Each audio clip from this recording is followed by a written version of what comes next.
How was Erik Moses? The Wednesday. Okay, wait, 2 Wednesdays before the Nashville Superspeedway's weekend. As I like to say, appropriately stressed, right? Given where we are, what we have to do, and the high hopes and expectations we have for how we will perform here for our fans. Appropriately stressed. Things are going well and getting into place, as you can imagine. This heat, I wish somebody would send in a cold front from Canada to cool things down a little bit. But we got our fingers crossed, and we'll see. And frankly, this year having a 4:00 start on Sunday for the Cup race, I think is going to be beneficial. Out here by 5:00, the sun is behind the grandstands, so we benefit from that. So people won't be sitting in direct sunlight.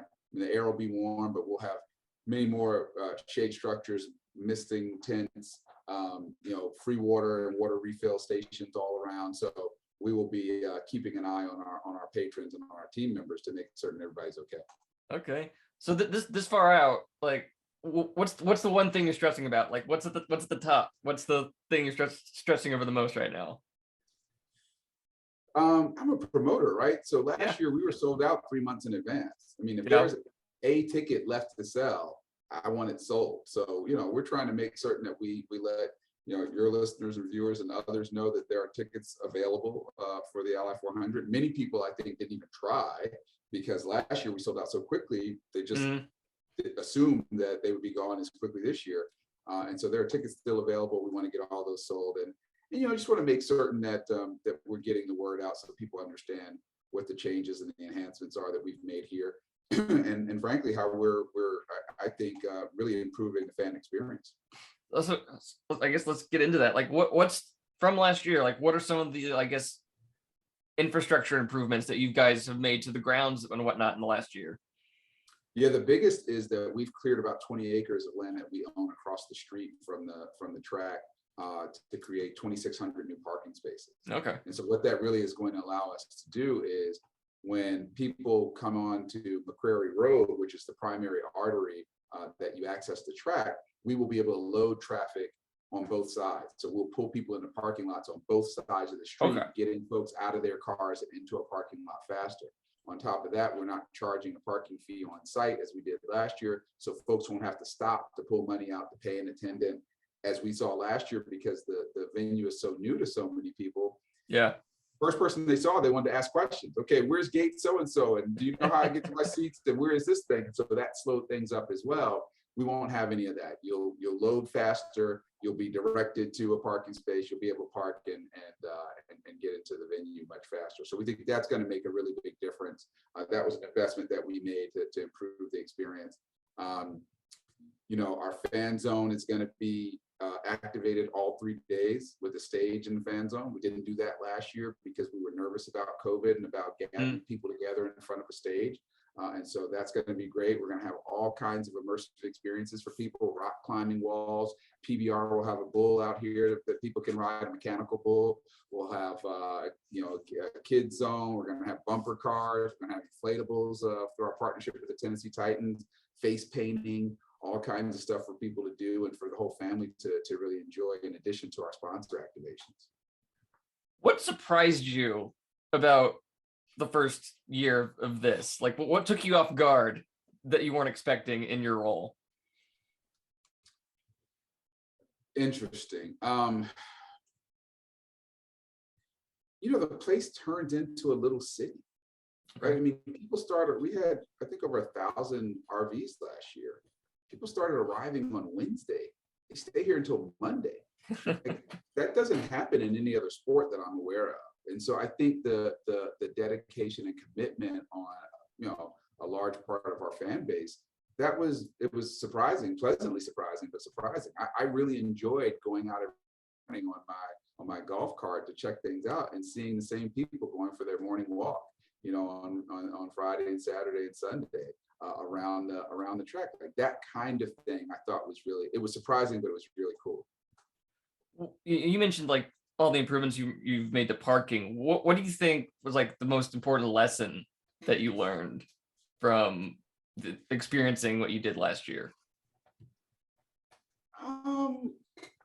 I don't know that there are any particular lessons to be learned. I mean, I've been involved with large events for a very long time, as has my team.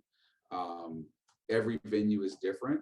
These circumstances, as you can imagine, coming out of a pandemic where all of us were accustomed to be able to zoom around in our cars to get anywhere we wanted to get to quickly because there weren't as many cars on the road, spoiled all of us a little bit. So when I hear some of the complaints about, oh, it took so long to get in there, part of me says there's 40,000 people going to the same place at the same time. It takes a long time to get into a UT game or out of one, and state fair as well. So we have to be a little bit patient.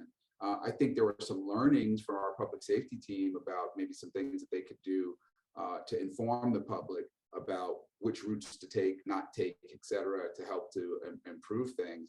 But there was nothing earth shattering. Okay. The other thing that I will mention that in terms of an improvement that we've made, we've invested more in our cash registers, our points of sale, to give them more computing power so that we can process transactions faster for folks who are in line. And we've added 60 more points of sale. So there will be more places that you can go to buy food and beverage and concessions. So we think that will help with the concessions line. The biggest thing that we were a victim of last year was really just a fragmented labor market. I mean, we're probably 200 people short of where we needed to be in terms of having the kind of staffing that would allow us to provide the kind of fan experience that our fans deserve and that we wanted to. And I'm hoping that's going to be improved this year. But the labor market is very different now than probably it's ever been in this country, certainly in my professional experience. And so that will have a lot to do with the level of service we're able to provide to people. So we're doing everything we can to ensure that runs as smoothly as it can. Okay. Another major change for you guys in the last year is like you're now owned by a different company with Speedway Motorsports. Like, how has that maybe changed what you do on a day-to-day basis? Will they recognize anyone attending the race next weekend? Will they recognize, oh, this is now a Speedway Motorsports track in any way? I think, because the transaction closed in December, and that was 6 months before our race weekend, the word was, let's not change too much too soon. What you guys did last year worked well for the most part. Let's keep that up. You will see more change in coming years when we have more time to institute that kind of change. Okay. But we benefit from being a part of a company that can trace its roots in this sport back to the very beginning. These are promoters. As I said in a previous interview, our tracks in Charlotte, Atlanta, and Texas have condos at the tracks, right? So Bruton Smith and Marcus are visionaries, and I think we will benefit from that vision. And I think being part of the Speedway Motorsports family will act as an accelerant to get the Nashville Superspeedway where I want and we want it to go anyway. Deeper pockets, more resources, greater bandwidth, and I've got 9 other track presidents around the country that I can call up and say, hey, what do you think about this? What was your experience with that? And that's very helpful. I know you guys had to bring in temporary grandstands last year. Are there any plans to, put in more permanent seats instead of temporary ones? Not until we know where the demand is. Okay. Right? It last year was an inaugural year, so you almost kind of discard that as an anomaly. Okay. And so we'll be checking over the next couple of years to see where the demand actually lands, and then we'll make investments commensurate with where we think the demand is. It's easy to bring in additional seating. They're finishing up installing all of that right now.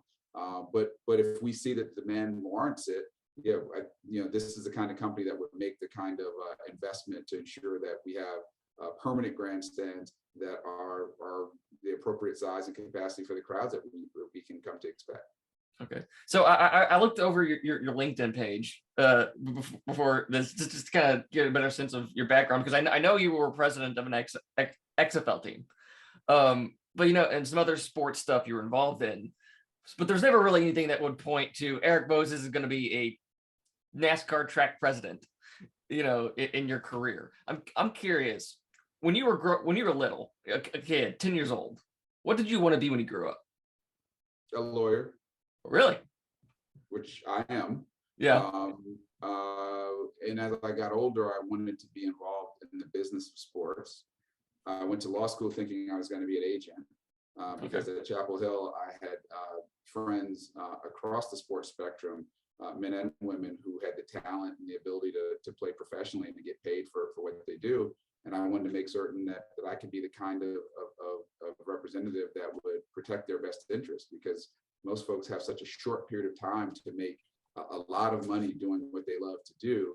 And there's so many horror stories of athletes and entertainers being ripped off by people who were supposed to protect them. And so I wanted to do that.